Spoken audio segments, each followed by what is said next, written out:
Welcome to the 22nd episode of the Glimmer Gang Podcast. Today we are joined by B Squared as he joins us to talk about the newest cards revealed for the second set and to talk about casting. So everyone, take it away.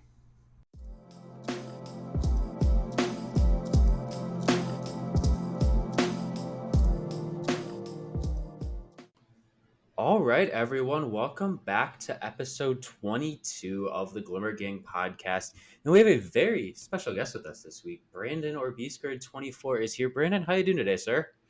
Doing great. How are you guys doing? I'm amazing. I've had a great Sunday. Blake, Spencer, how are you guys doing? We're doing well. Doing good. Awesome. Well, before we get into our main topics of the show, Brandon, why don't you talk about what you do in the Lorcana space for the community? Sure. So my name is Brandon, also known as B Squared. I run a YouTube channel that's just B Squared 24. I cover a lot of Lorcana news. I'm usually not the first that puts stuff out, but I like to dive deep into any of the news that we find out, especially new cards and that sort of thing. I also do different challenge videos and product opening videos. So most recently, the first episode of a 3-part series where I built budget decks to see if budget decks can actually win against constructed decks. That video released showcases me and Sneaky Buffalo here, who came up to visit. So I do a lot of that stuff. I also do a little bit of commentating in the Lorcana world now, commentating over tournaments. So hopefully you guys get to see me and hear me more in different tournaments across the nation. Other than that, I moderate the Lorcana HQ Discord, or try to as best as I can. So you guys can see me there. I usually stay pretty active during the week. I'm also super active on Twitter, just kind of interacting with a bunch of the community. But I think that pretty much sums up my space that I take up in the Lorcana world. Awesome. Well, we are always very lucky to have Brandon hop on a pod with us. He is, in fact, an honorary Glimmer Gang member. He has a shirt to prove it. But for the first part of our episode, we are going to talk about the 5 new cards we have gotten since last recording. And I'll run through them real quick. We have a 1-cost Flynn Rider, who is a 1/3 with 1 lore pip. We have Baby Cogsworth. He is a 2-cost, a 2/3, and then he has the ability wait a minute. Your characters with Reckless gain, and then you can exert 1 to gain 1 lore, and he also has 1 lore as well. We have Big Cogsworth, or Old Cogsworth, I feel like, as I've seen people say. He's a 5-cost, and he has 2 strength and 5 willpower. He has shift 3, ward, and then an ability unwind. Your other characters gain resist 1, and he also has 2 lore. Then we have the Prince, who never gives up. He is a 3-cost. He has 1 strength and 3 willpower. He is bodyguard and resist 1. Also has 2 lore. And then Bounce, which is the only uninkable card out of the 5, which says return chosen character of yours to your hand to return another chosen character to their player's hand. So, Brandon, because you're a guest, I want to let you talk about these cards first and like what jumped out to you. Is there something about a specific card that caught your attention, or how do you think these cards are going to play in the game state of Lorcana when Set 2 does release? So I'd say out of the 5, the 2 that stood out the most to me was the Grandfather Clock Cogsworth card and the Bounce card. I'll start with the Grandfather Clock one. We're seeing a lot of resist in the new set. We see the keyword across a couple different cards now. And I think resist is going to be pretty good, especially because Cogsworth, like you mentioned, he's a 5-cost character. He's a Floodborn character that can be shifted for 3 ink, which essentially means you can play Baby Cogsworth on 2, shift Big Cogsworth on 3, and Old Cogsworth has ward, and then that ability that gives everybody resist. So when we look at a card like Cusco that has been very popular, trying to get out on turn 3 with just in time, Cusco also has ward, and he's kind of been a menace across the meta, just in the sense of being like super fast and difficult to deal with. So I think Cogsworth is going to be a really, really good card, just based on the cards that we have right now. Because, I mean, there's a couple different breakpoints in the game, right? When it comes to willpower, like one that stands out is there's a big jump between a 3 willpower character and a 4 willpower character, just being able to actually banish that character with one challenge. So once you start getting resist into the fold, especially in decks that want to go wide, a lot of the steel components start to be a lot less effective. So things like right now, a lot of people are relying on Giant Tinkerbell and Grab Your Sword to take care of some of these really aggressive early game go wide plays. And when Cogsworth is on the board, or big Cogsworth, old Cogsworth is on the board, a lot of that gets negated. And so the fact that he can come out so early and give everything resist, and not to mention, I think resist stacks. So, like if another character already has resist, like Prince, he has resist +1. If Prince and Cogsworth are both on the board, then I believe Prince has resist +2. And like that's going to be even more difficult to deal with. And like we've seen that board control is super important in this game, and when you have to spend more than one of your character actions banishing another character or dealing with your opponent's board, you lose a lot of tempo. So Cogsworth having the ability to give everybody resist and to be able to get out on the board really early, and having wards, so you can't like Dragonfire him, you can't bounce him or do anything like that. You literally have to challenge into him if you want to get rid of him, or play like Be Prepared or something that's a board wipe. That it sounds pretty scary. And then I was excited to see the bounce card when we first saw the new Merlin card that gains extra lore every time something, or every time I think it's you bounce one of your own characters. We didn't have a lot of cards that were too synergistic with that card, so I thought it was really fun that we get a bounce card, which is directly synergistic. I also think it's going to be a pretty good card just because it's going to allow you to bounce stuff on your side of the board back to your hand so that you can play it again. There's a lot of ways that can be beneficial, because if you have a card that does something when it's played, obviously you can bounce that card back, play it again, and then it does that thing again, like Giant Tinkerbell or a Rapunzel. You can draw a bunch of cards multiple times if you bounce your Rapunzels back. And then also there might just be cards that you want to keep safe, so you can bounce back to your hand, or if you need a card to ink. There's like so many different uses for this card. And while you're doing that, you're able to bounce. You can either, so you have to bounce your character, and then you can either bounce another one of your characters, or you can bounce your opponent's character. So there's a lot of flexibility with that too. You can kind of use it as pseudo removal to really cause your opponent to lose tempo. And I think this is kind of the beginning. I think there's going to be more of this bounce mechanic stuff happening in Rise of the Floodborn, especially after we saw the Merlin card that I see bounce. I wouldn't be surprised if we see a character card or two that, when played, you get to bounce one of your other characters or something along those lines. So I'm eager to see how much play bounce gets for sure.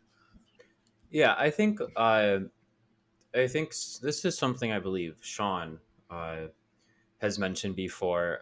Like, it seems like sets 1, 2, and then possibly 3 have all been designed together. So like, I feel like once we do this whole set rounds out, and then set 3 also rounds out, there's going to be a lot of different synergies that come. But obviously, Grandpa Cogsworth, old Cogsworth, is the top card out of these 5. Blake, do you have any thoughts on Cogsworth or Bounce, or the other 3 cards that were given to us this week? I'll talk about the little Cogsworth. He stood out to me, especially at first. I thought he was maybe like a nice little tech card, potentially, and then I later saw the Floodborn, and I'm like, oh, now he's a 4 of. So, but I do find his ability interesting, and I do wonder how it's going to play out in the long run, because I initially thought of it as tech card, where if you're facing an Emerald player and you're having your characters gain Reckless for a turn, this is a nice way to counter that and be able to still achieve pseudo quest and still be able to gain lore on that turn, even though they've given you Reckless. But as you pointed out, as we discussed this card earlier, Teddy, you talked about giving it to having it pair with cards like Gaston and Taka and Ruby, and having them have that extra option to be able to gain lore whenever you don't want them to run into one of your opponent's characters. That wouldn't be favorable to you. So I do wonder in the long run how this Cogsworth will be played. Yeah, I think obviously can go. I think one of the biggest things like Ruby Sapphire has been something that's been talked about a lot. If you get Shield of Virtue down turn 1, Baby Cogsworth down on turn 2, and then you can shift into Grandfather on turn 3. That's going to be a big little turn 1, 2, 3, and you're off to the races after that. But Spencer, what do you think of these 5 cards that we have? What are your thoughts on all of them that we got from the Q&A this week? I think Brandon did a really good job covering Cogsworth and Bounce, so I'm not going to touch on them too much, except I do want to mention with Cogsworth, a lot of people have been talking about how it makes like rush characters, Rafiki, Maui, stuff like that, worse because it's harder to hit those breakpoints that Brandon was talking about. But then I started thinking about it and like, but what if you're pairing up Cogsworth with your own rush characters? How much value could Rafiki or Maui get out if they have resist 1? And like my mind just started going crazy. So I just want people just to think about that. And then I do want to talk about Flynn Rider for a second, just to step away from gameplay mechanics and just talk about art, just because his art is so cool and there's so much detail in it. How the wanted posters show the previous Flynn Rider art that we have, as well as another one that people are speculating is going to be a Floodborn Flynn Rider, which I think is just super cool. And like the little attention to details that are in some of these arts just really makes them just so much more special.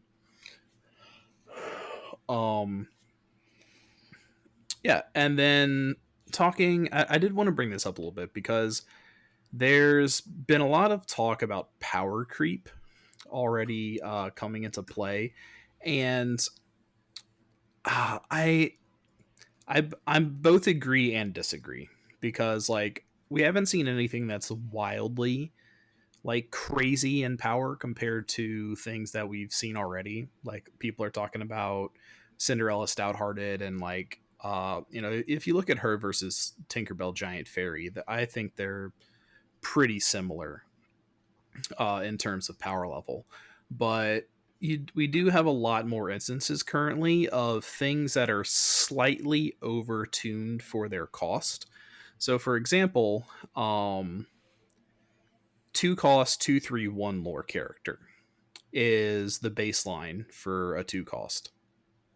And currently the only character that we have that's over that baseline is Simba, Amber Simba, because he has Bodyguard on top of that stat line. Well, now we have Baby Cogsworth, who also has the 2 cost 2/3/1 lore stat line and an ability. And then if you look at Prince, you've got Prince versus Hercules is 3 cost, a total stat line of 7.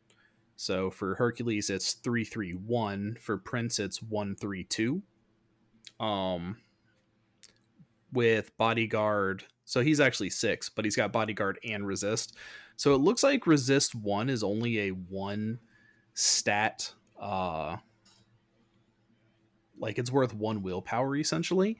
And I think Resist is so much better than just 1 willpower. And so it's interesting just seeing how like the power creep or whatever argument like plays out over time as we get more cards revealed.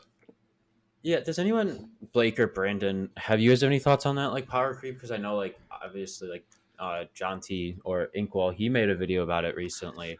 So it's obviously something that's like being talked about. Do you guys have any thoughts about it and what it could bring if something like this does happen? What could happen to Lorcana?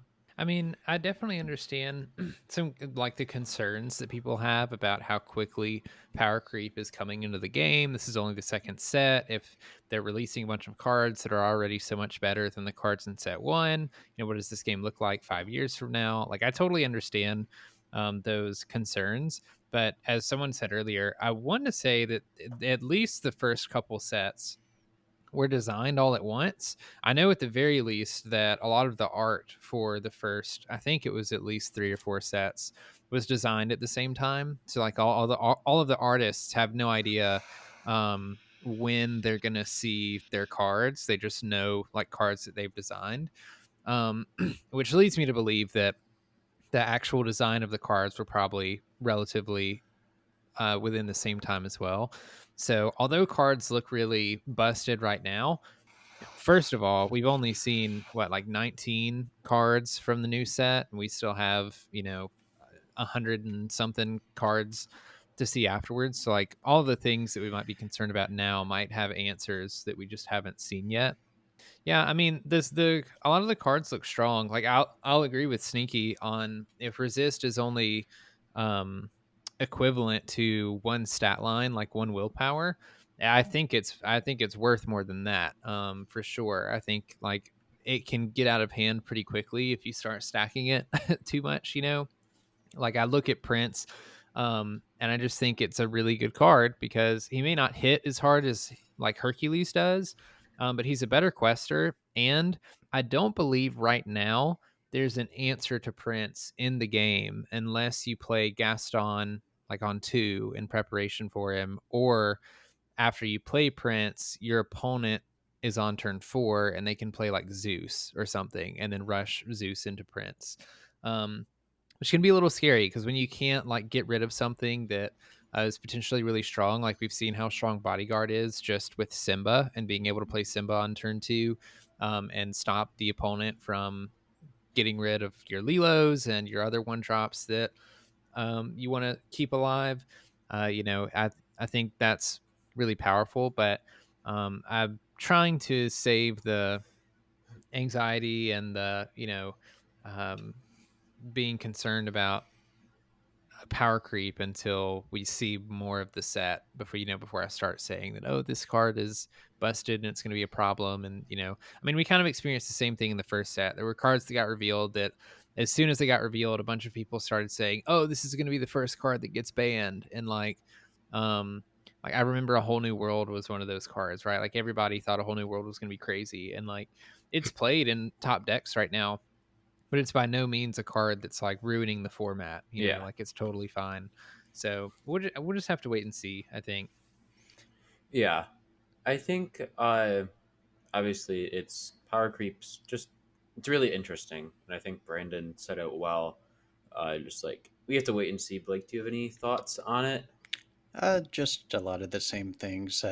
Another example from set one is how people thought evasive characters were going to be broken and there was going to be no way to deal with them, but then there were so many answers to evasive. Mm-hmm. They just came so much later in the reveal cycle. So I definitely think we need to wait and see the entire set before we start panicking. I was gonna say, yeah, I definitely think that parallel is super on point. Where resist is basically the evasive of set 2. Like evasive was like the first keyword we got. It was on everything in Ruby, and everyone's just like, "What do we do about it?" And resist is the new exciting keyword for set 2, so they're showing it off. But we're only 20 cards in, so we don't know what answers and what other options we have available to deal with it. Putting it into like a bigger perspective, we don't even have 10% of the cards revealed. Like we're right on the verge of it, but it's rounded 10%. And I think that's something we all have to realize is there's going to be answers. Obviously, like evasives, we got Be Prepared, we had Let It Go, and it still does something. We have Blue Hades, we have Dragonfire, we have Big Maleficent. There is stuff that can bounce, banish, do whatever to get him off the board. So there will be answers to resist, I believe. And before we move on to the main topic, I want to bring up the Prince, just because this is a card I very much enjoyed when I saw it, I think 1-3s are starting to become a lot more powerful in that regard. Like, so I'd take the one drop 1-3 over a one drop 2-2. It seems like right now with how things are playing out, with different like resist, and you have like cannons, stuff like that. The 1-3 seem to be pretty powerful, even though like they can't hit as high.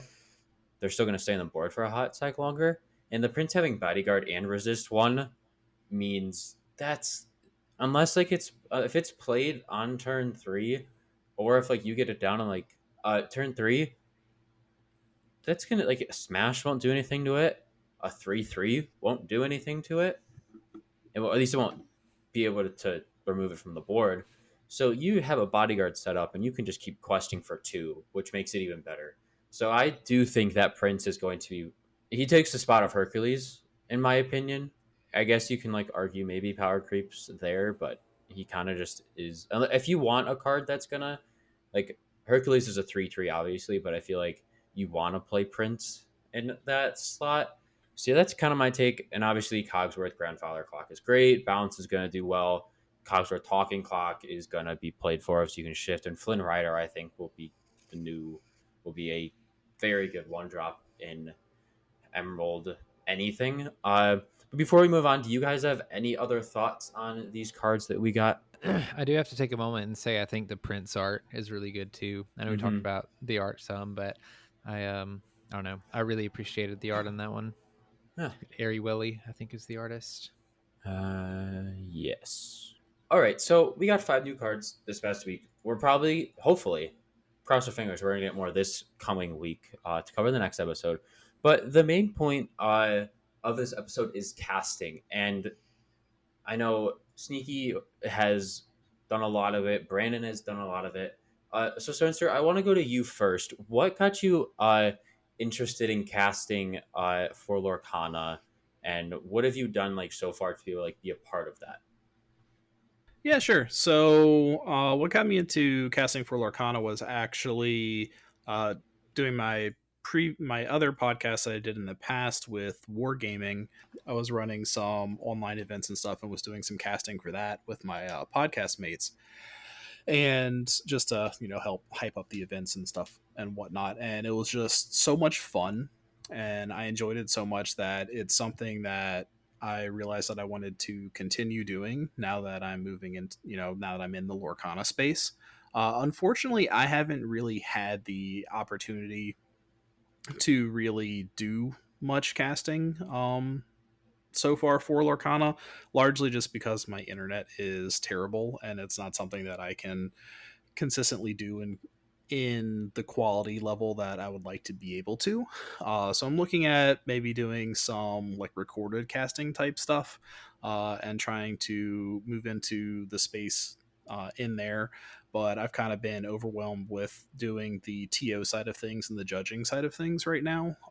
So that's kind of been my focus right now before I step into the casting game. But the thing that I really enjoy about it is I love being able to just sit there and like look at the board state and look at the cards and analyze things and trying to figure out, what the optimal plays and things like that are. Like, everybody loves being a backseat gamer.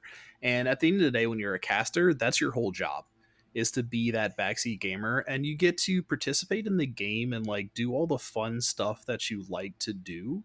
And like the reason you play the game without the stress of it being on you to perform.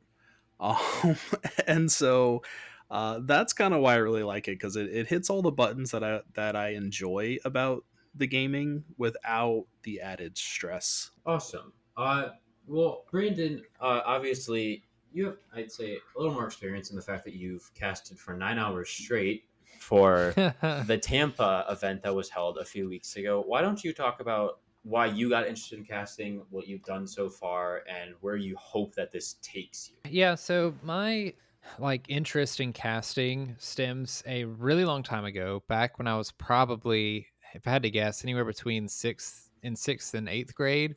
I went to a really small school, and a lot of the guys in our class liked to play Call of Duty. That's something we spent a lot of time doing. And that was kind of the time where like esports started really picking up in popularity. I remember what I was doing the first time that I watched a Call of Duty. It was actually the Call of Duty World Championship. I can't remember what year it was. I think it was between like 2013 and 2015. But it was just when some of you may remember this. Before Twitch, they did a lot of the streaming and stuff on MLG.com, which was Major League Gaming. And I remember sitting on my couch at home, finding this professional, world championship thing to watch about video games, something that I was really passionate about. And one of the first commentators that I remember really liking and getting me like kind of piquing my interest in this whole thing. His name was Benson Bow, I think. He was a Call of Duty caster from the UK.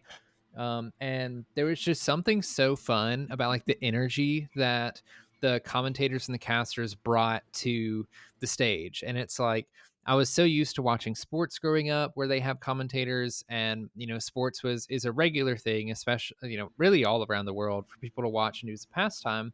And getting to watch esports grow in a competitive sense like that, where people were watching these teams fight head to head, and you had these commentators commentating over it, gave me a lot of hope in regards to like video games being something that made it into the mainstream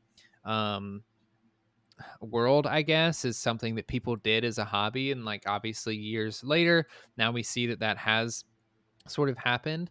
And like Benson was a big inspiration for me. I remember me and a bunch of my buddies in junior high and high school, we would make our little like team and we would actually compete on MLG. And so we would have our little practice sessions. And instead of me actually practicing for the team, we would run custom games because there were enough of us that we could play against each other. And I would just sit and spectate the games, and I would practice commentating and casting to nobody, like by myself in my room, just flipping through each of the players as everybody practiced. And I just remember having a blast doing that for a lot of the reasons that Sneaky said. I got to be a part of and enjoy this hobby at a high level without actually having to be the person that like has to be the best, right? Because like, and the way I look at it is there's two things you can do. You can either try to be the best and be the person that's making the plays that the commentator's talking about, or you can be one of the commentators who gets to analyze and commentate over everything. So that's kind of where it started. Once I got into high school, I fell out of like video games and trading card games and things like that for a while. And then as I got back into college, or as I got into college, I started picking up those hobbies again. And before Lorcana, I played a little bit of Pokemon. Before that, I started watching League of Legends competitively. And they have a ton of great casters over there. Too many to name, really, but there's a lot that I drew a lot of inspiration from over there. And I will say this, because they do a great job of this. Usually in the commentator realm, you have two casters. One caster is supposed to be the more analytical caster that's like explaining to the audience what's happening, maybe what each team is trying to do and the strategy behind their plays, or in this instance, what each person's trying to do, what their decks are built around, how, if they're in a good or a bad position. And then you have a second commentator who's really just there to like get everybody excited. And like when something exciting happens, or when something really bad happens, they're the commentator that like jumps up and starts screaming, or the commentator that just like brings a lot of energy to the cast, and is part of what makes watching some of these things entertaining. Because like at the end of the day, especially when you look at this, like when you're watching people play a TCG, you're just watching people usually silently sitting across the table from each other, putting cards on the table, which like on paper doesn't sound very exciting. But the commentators get to add a lot of flavor to that, make it exciting, make it something fun to watch. And I really enjoy both of those things. And so, as I mentioned before Lorcana, I played Pokemon. And so a lot of inspiration. I draw a lot of inspiration from the Wasi Ross, from Chip Ritchie, Frosted Caribou. Like they have so many good people on their team. I love the way that Pokemon does their competitive broadcasts and things like that, and they have like amazing people on all sides for commentary. And so once I started diving deep into Lorcana and started doing the content creation stuff and that picking up a little bit, I remember in the Discord, a lot of us would talk about our dreams and our goals like going forward. And I realized there were a lot of people in the community that talked about how they wanted to be really great players, right? Like they wanted to win tournaments, they wanted to do well in tournaments, they wanted to compete, and they wanted to be competitive players. And I just kind of thought to myself, I'm like, not everybody can be at the top. Mm-hmm. You know, like everybody can try to be competitive, but only the best are going to make it to the top. And there's a lot of people out there, even right now, who are spending way more time practicing Lorcana and getting good at Lorcana than I can physically. Like, I just do not have the time to do that. And so, kind of exploring some passions of mine and coming back into finding this passion for commentary, I was like, this is perfect. Like, I get to be involved with everything. I've at least consider myself good enough to keep up with the meta and understand sort of what's good and what's bad. Um, and not only that, like I don't have to be the best to be involved in that kind of stuff. And something else that was a surprise to me when I got back into physical TCGs was realizing that how much opportunity you have to travel in this hobby, because people are traveling all across the world to different tournaments to compete and do that sort of thing.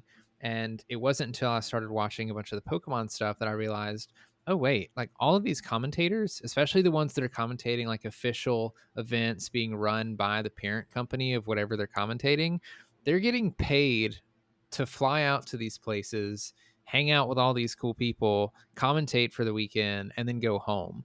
Versus like a lot of the people that are competing are having to pay for that out of pocket. And like, don't get me wrong, especially right now, I'd absolutely, just for the experience and the opportunity, show up to places to commentate. But the end goal, the dream of being able to work for Ravensburger and, you know, be invited to Lorcana Worlds or whatever and commentate in front of all of the people of the, you know, with the best of the best, is just something super exciting for me, and something that I've just found that I love a lot. And I think Sneaky really explained it well on why it's so, I don't know, fun to do, because like you can do the analytical stuff that all of us are already doing when you're watching the broadcast, or you can do the flavor stuff and you can make it really entertaining and exciting, which I also love to do. So yeah, I mean, that's a lot of me talking, but that's kind of it. It started a long time ago, and you know, we're here just trying to turn a dream into reality. Yeah, I think one of the things that we can take, just kind of like with what both of you said about casting, is you get like that's the thing that like stands out to me is these like parent companies are paying people to do it, and I think that's one of the coolest things in that regard. And I know like Blake and I maybe like aren't in the same mindset as like that's what we want to do versus you guys. But Blake, I do want to ask you this. When you think about casting and like we made more like watch casts and stuff like that, what gets you excited when you're watching, whether it be a sports match or like a video game event? What gets you excited when you're watching and like when the casters say like what hypes you up there? I see watching it as like a learning opportunity for me. Okay. For me, I'm definitely more in the player seat. So I use it as opportunities to learn, and I definitely appreciate what the commentators can bring to the table and the insight they can bring, because they can point out things that can happen on the board that I don't even realize. And just having those other eyes on the game and watching it and just seeing it unfold and what can happen, they just add more to what I learned from the experience of watching games. And I do Mm-hmm. also enjoy the excitement that they can bring sometimes when a really insane play takes place, and they just get super excited about it, and it's really fun to watch. Um, Yeah. but yeah, mostly mostly the insight that they bring, I really appreciate. It's Mm-hmm. especially because they do have to know the meta, and that's kind of a way to help expand your knowledge on the meta without having to do too much digging yourself. You can listen to a few games on a tournament that you're not attending and learn about what's going on in the game just from Mhm. watching that event. Yeah, I think it's a very, I don't know if to say open, but it's a very interesting thing to me in the fact that, like you said, it's a learning experience. We have the opportunity to hear these people that more or less know the ins and out of the game, that know every, maybe not like every, but nearly every single little detail about the game. And when you have people that know that, are as hyped as the game up as you are, as you can be, like they're in it. And I know, like, when I'm watching a baseball game and there's a home run and the announcer get hyped, I get hyped. And like being able to see that for like Lorcana one day, like just imagine like the two players are sitting in Cinderella's castle in Disney World playing a game of Lorcana to decide the world championships, and Brandon and Spencer are getting hyped that there's a big play. Like that seems something that's so cool to me. And just be able to see like what casting is. And it's obviously like there's no like official organized play yet, and with the new game it'll be take time to grow. But casting as a whole, I think, is something that I really am interested to see Spencer and Brandon take off, because I know they're both very passionate about it. I can tell by how they talk about it. And for Brandon and Spencer, are there any last thoughts that you guys have on casting? If people are interested in casting, what should they do? Tips to, if like they're to begin casting, maybe like they cast at home. Brandon, I'll kick it to you first. What are those, some of those tips for people that are looking to cast? What could they do to get started? Yeah, so um doing it for the first time is usually really nerve-wracking, right? Because in a way it's a performance. You there are certain expectations of you as a commentator. You are trying to entertain the people that are watching. And so it can be really nerve-wracking to do that for the first time, especially with people around. So, one thing that I can't recommend more is practicing just by yourself. Like, I really like the idea that Spencer mentioned earlier about like just casting over recordings and then like uploading those. For those of you that don't know, I think that's actually how the Wasi like started, and is like now he was commentating over Pokemon Worlds. But I'm pretty sure he just started by commentating over Pokemon games himself and then uploading them to YouTube. And so being able to commentate, and especially if you can record yourself and then go back and listen, will make it so that you can not be so nervous about it because nobody else has to see it. But you can also go back and listen to yourself and go, oh, there's a lot of things like there's certain words that I use a lot as filler words, or there's this thing that I say all the time and I say it too frequently, or I missed these plays and I need to look out for that again.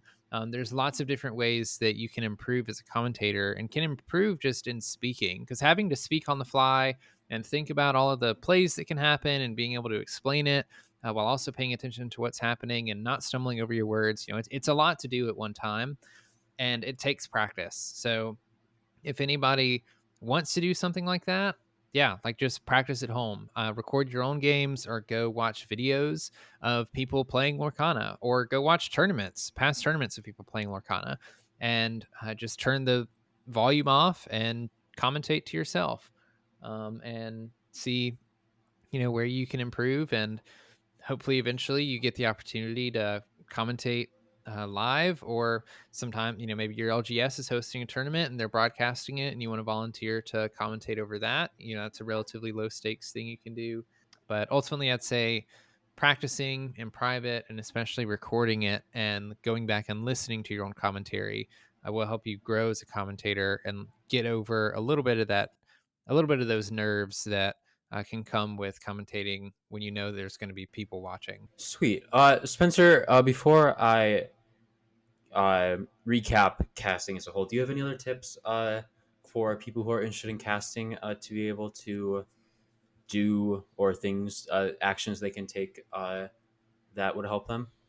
Yeah, so I am going to absolutely 100% echo what Brandon said in terms of watching your cast back and analyzing how you did. It is incredibly important. And just like with anything, watching film is how you grow and how you get better.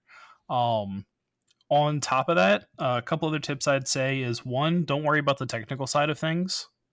You can start casting with a $20 headset from Walmart that's got a microphone stuck to it. Like, it's more about developing the skill, and you can worry about the technical stuff later, because being able to sit there and work your way through an entire match, analyze everything, think about what's coming up, what options each player has, what, and being able to discuss, more meta relevant things in order to fill in the gaps of when there's downtime, is all super, super important. And so you just need to get out there and practice. If you're, a little nervous and uncomfortable, then definitely, with Brandon's recommendation of just practice recording stuff and not having to do that. But I'd say if you're up for it, just jump right in, just start doing it, and work those nerves out, get the experience in, and just start developing the skill set. And on top of that, my other big tip is find a buddy that wants to do it too. Solo casting is 100% doable, but it's way harder and not nearly as much fun as when you have a partner. So if you can develop a team of casters, then it's just going to be so much better for you in terms of just having a good experience doing it. I want to say thank you to Brandon for joining us on this episode. Brandon, why don't you shout yourself out real quick one more time for the listeners back home? Sure. You can find me at B-Squared24 on YouTube. You can also find me on Twitter at B-Squared24, capital Y, capital T. And I'm pretty sure that's everywhere that you can find me. So I'd appreciate if you guys look me up, give me a follow, give me a subscribe, all that good stuff. But I think that's it. So yeah, we want to thank Brandon for coming on again, talking casting with us. If you guys are interested, hit any of us up in Lorcana HQ. I think we'd all be happy to help with that. But yeah, that is episode 2 of the Glimmer Gang podcast, and we hope everyone enjoyed.